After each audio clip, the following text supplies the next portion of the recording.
Regular चलाएको चाहिँ 1 वर्ष भयो। 1 वर्ष जति भयो हैन? मोटरबाइकहरु चलाउँछ कि यो बाइकहरु यस्तो उहाँप्रति एकदमै उच्च सम्मान छ।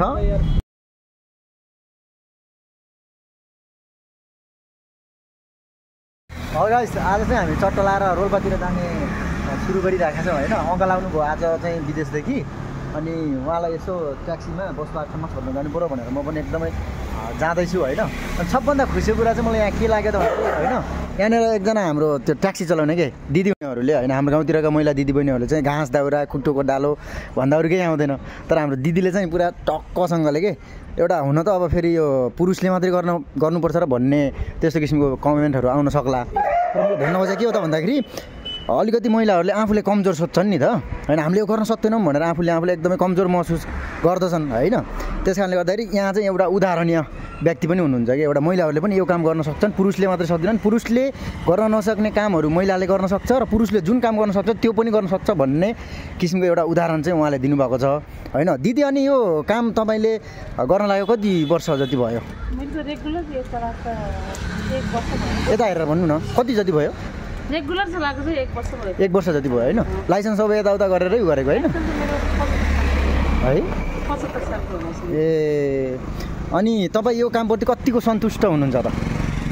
ठिकै छ, आफ्नो परिवार पाल्न सकिन्छ। ए अनि ठिक छ है। अब देख्न सक्नुहुन्छ यहाँ दिदीहरूले यस्तो राम्रो काम गर्नुभएको छ, एकदमै प्रशंसनीय काम, अनि त्यसपछि उदाहरणीय काम पनि हो है। यो चाहिँ टक्क लाएर किन गाइस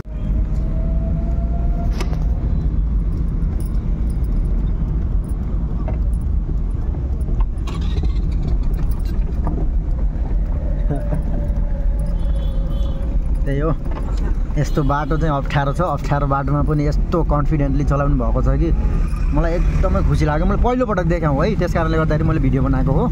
मैले देखाएको थिएन है, अब यसो अटोहरू चलाएको त मैले देखिरहेको थिएँ गाउँघरतिर 1-2जनाले, तर यो काठमाडौँ भ्यालीभित्रमा चाहिँ यत्रो गाडी हाँक्ने यत्रो ट्याक्सी होइन, किनकि यहाँ एकदमै डिफिकल्ट छ क्या काठमाडौँतिर एउटा यसै पनि ड्राइभिङ गर्न। त्यसैले गर्दाखेरि मैले चाहिँ एकदमै उदाहरणीय व्यक्ति देखेपछि मैले भिडियो बनाएको हो है त गाइस।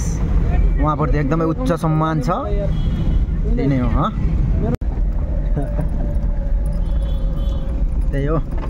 यस्तो बाटो चाहिँ अप्ठ्यारो छ, अप्ठ्यारो बाटोमा पनि यस्तो कन्फिडेन्टली चलाउनु भएको छ कि मलाई एकदमै खुसी लाग्यो। मैले पहिलोपटक देखाउँ है, त्यस कारणले गर्दाखेरि मैले भिडियो बनाएको हो।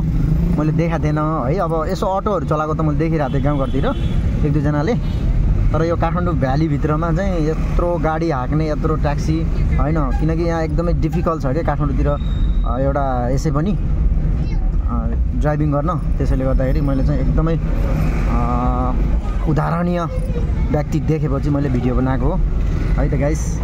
उहाँप्रति एकदमै उच्च सम्मान छ, त्यही नै हो। ल फाइनली हाम्रो दिदीले छोडिदिइसक्नु भयो होइन। दिदी धन्यवाद है तपाईँलाई, एकदमै म टिकटक कन्टेन्ट हान्छु तपाईँलाई है। ल त मेरो अर्जुन छ, ABK भ्लग छ, ABK 99 भ्लग छ है। ल चट्टला